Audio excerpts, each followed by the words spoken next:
I want to talk about something that is very important, or should be important to Black Americans, African Americans, FBA, NIC, whatever you consider yourself today.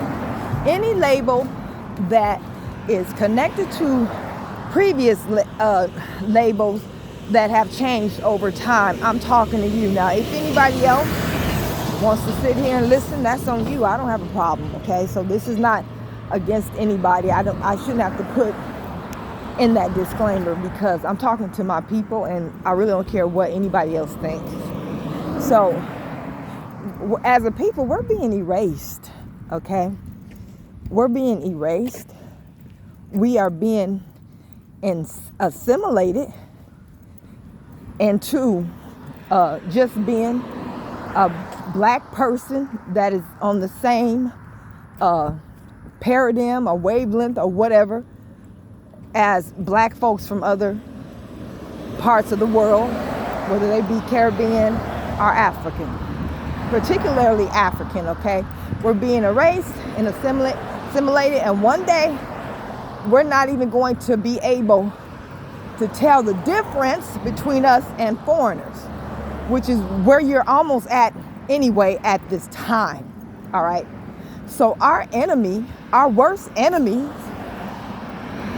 I'm not gonna call them out, you know who it is, they have been on this land oppressing us in every way possible for over 500 years, okay? So I'm speaking specifically about them. They have learned how to mess with the minds of people to the point of them believing something that is not true. Okay? They do this through the media. That's where they're most powerful. That's their most powerful tool and asset. But they also do it through the educational books that they have put in our schools. So one of the major issues that we're having now is that they have taken out our history in these school books. And I'm trying to figure out when it was that they put it in there. When was it ever in there? Because I'm up there in age and I remember being a young girl and going to school and still not knowing nothing but Martin Luther King and maybe Rosa Parks and then Malcolm X. And then you ask them what they, the kids, what they did, they don't even know. So I'm trying to figure out when the hell did they ever teach our history? The teaching of the history and the lineage is the responsibility of the family. That is the responsibility of the mom, the dad, the grandmothers, the grandfathers, the aunts, the great aunts and uncles, and so forth. Every family should have a griot, a historian, a genealogist. My family do, but since we're so, fragmented, we don't really come together like at the family reunions that we used to have and teach the coming generations about our family history. You don't even got to go into the history of our people as a whole in the so-called United States. They won't even teach the family heritage and history. I had to get on Ancestry.com on the computer and look my people up, and thank God the genealogists who wouldn't share our history with us put it on a computer. And so I saw a lot of our information and our people there. I was able to find out that my great-great-grandmother was Choctaw Indian, and her husband was, some say English, some say French. He has an English name. I don't know. He was a white boy. So my great-grandfather was mixed. He was indigenous and European. And my grandmother, my great-grandmother, the woman he married, was she was also from this land. All right, so you got to teach your kids their history. So yes, we're being erased. Everybody knows about the Essence Fest, and it used to be owned. It was originally owned by Susan B. Anthony and her husband. They say that she was a Caribbean, or from the Caribbean, but I don't remember any of these issues going on between us and Caribbeans. If it was, they hit it really well. You were from the Caribbean, Haitian, Jamaican, or whatever, West Indian, and we were all cool.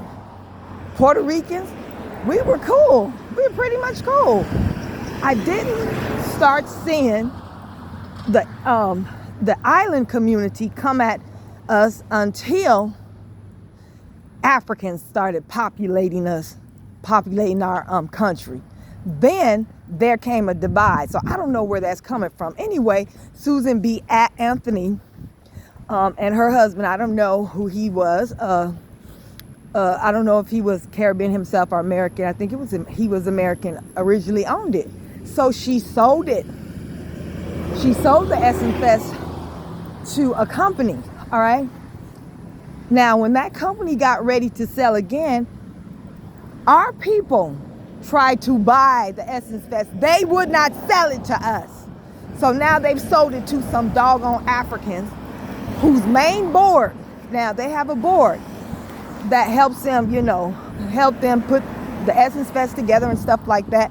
One is a Nigerian, other a Liberian, I think one is a Caribbean, and the fourth one was an Indian, East Indian.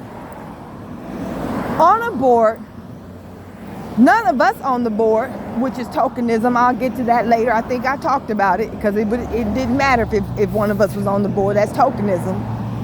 All right, none of us on the board, and they even chose an East Indian. That tells you something. So this year, during the Essence Fest, something happened that had never happened before. Now, I heard that the Liberian dude bought the Essence Fest in 2018, and from what I remember, it was still a lot like it had always previously been. It was about particularly black women, but black American people, FBA, Americans. I say we're indigenous Americans. We are indigenous. Whether you want to call yourself an Indian or not is on you.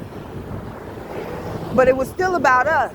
But 2025, this year, they snuck in African parts, talking about comparing jollof rice to dirty rice and all that, African fashions, all kind of weird stuff. It was never about no goddamn Africans. It was for us. I'm hearing that Africans own a lot of these media, internet media companies like Media Takeout. They own Media Takeout. I heard they own that show where they be popping the balloons, the dating show where they pop balloons. They own that, and it's another media. They've been coming here, co-opting companies that originally were about us, that originally attracted us, FBA, our people, and owning it and formulating it in the way that they want it to be formulated. Like they put a lot of negativity on these major media outlets like media.com, where they show us, our people, FBA, indigenous black Americans, in a very negative light. But if they speak about their own, it's always in a positive way. The Africans, they only talk about the positive. That's what they push out into the media, while they do the opposite to us, baby. It ain't nothing positive, super positive, really, I'm not gonna say more, there's more negative to be said about Africa and what goes on in Africa and Africans than there is to be said about us, okay? You only hear that light shit, like tribalism, civil wars where they chopping each other up. You don't hear about the money rituals where they have to decapitate somebody One man decapitated his child trying to get some money. You don't hear about how they still enslave other people in their countries. You don't hear about that. You don't hear about the filth and the diseases that they live in. You don't hear about the fact that specifically and especially Nigeria, you got these rich people, rich, super rich Nigerians living in these opulent mansions that don't have proper sewer disposal. Sewer running all in the street. They stepping over sewer and trash to get in and out of these mansions. They don't have no steady light. They have to use outside sources. I can't think of it. My mind goes blank. To light up their homes. Okay? Multi-billion and million-dollar homes. And they living like that. Okay? So there's a lot more that I can say about that. One is the fact that, and I've heard this from Africans. I haven't heard this from nobody else. I've heard this from Africans. If an African is able to leave and go to another country, get an education, and do well, or maybe they are able to do that in their own country, they have to be careful when they come back to their villages, in their neighborhoods, or whatever you want to, shacks, or whatever you want to call it, where they live at. They have to be very careful because they don't want to get poisoned. People there are very jealous, and they have to be careful of even their own family members. Just because they were able to advance themselves educationally or economically, or both, now their life is at risk from being poisoned. Baby, I've heard this from several African people. Can you imagine your own family member poisoning them, your own nephew, because you mad because they were able to come to America and become a doctor or a lawyer or a scientist or whatever, and you can't eat over your people's house now in fear of being poisoned. And oh my God. Girl, these people are so poor that they have to sell their children into slavery and prostitution. Look it up. Look up Ugandan prostitutes, male and female Ugandan prostitutes in other countries. Their parents have to do it just to eat, but yet and still, they want to talk about how every time they say something about us, welfare and food stamps and stuff like that. Are they jealous because if we're very poor or really poor or we're having a hard time, we can go to our government and get something that enables us to survive and not starve to death? Are they jealous because of that? I think they are. And then they saying this shit to the richest group of black people on this planet. Our buying power can purchase any country in Africa. Our buying power alone. This shit is what they're saying to us. Okay?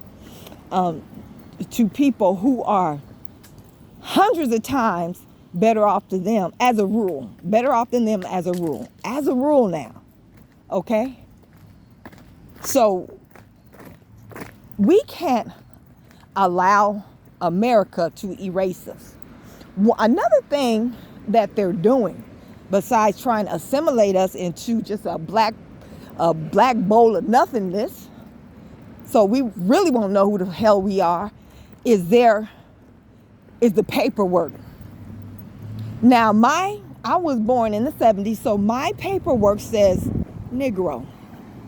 I'm telling you right now, my people, all of you who had Negro on your birth certificates, are colored, are even Indian, you have to make sure that those same labels stay on the birth certificates of your children.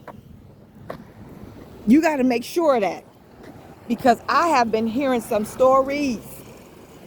Automatically now, if one of us who has Negro on our birth certificate, our parents, both of them Negro like me, now when they have a baby, they putting black on their birth certificates. Even if they fill in what they are, when it comes back, it's black.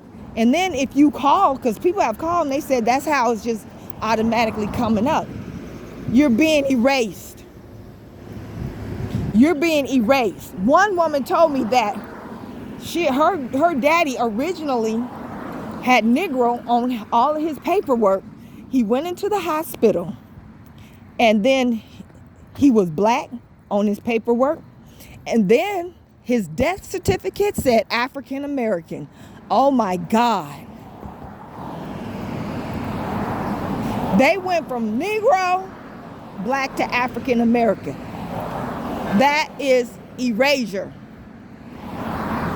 Do not, if you lose your birth certificate and you have to order another one, you better fight for them to have the same racial designation, or keep it on there that you had when you were born.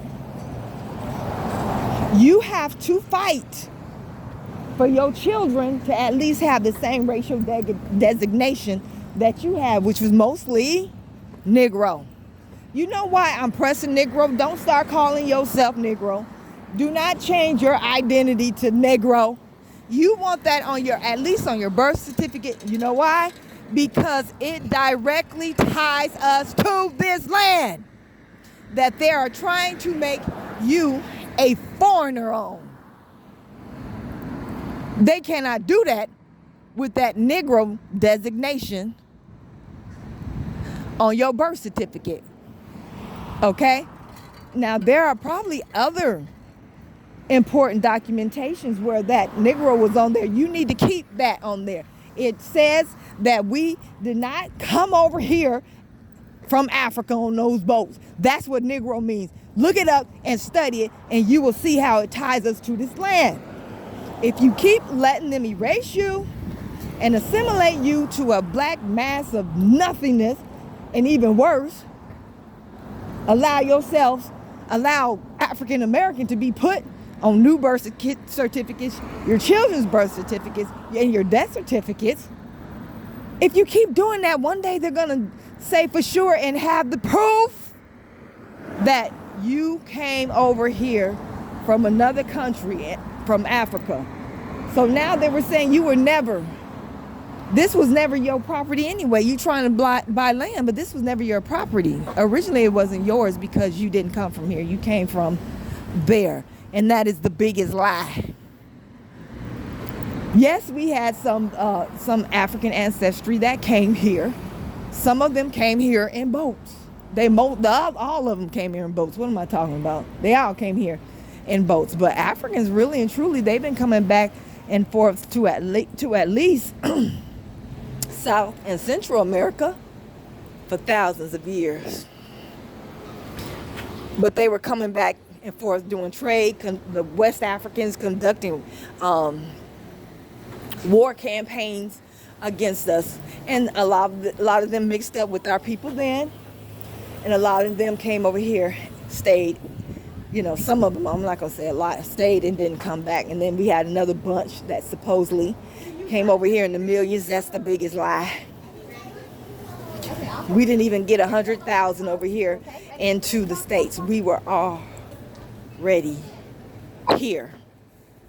Stop letting these people erase you. Now, on your doctor's forms and other forms, tax forms, when they ask your race, other, and put American, or you can put Indigenous American or American Indian. I put American. Okay? I don't I don't mark that African American or black shit. No, if I got to get this out, public announcement. Please share this video. It's very important. Okay? I'm not just trying to build this platform. That's not what this video is about. You need to share it and let other people see, so you won't become a permanent foreigner on your land. And you need to check the fuck out of these Africans, because they are helping these people do just this.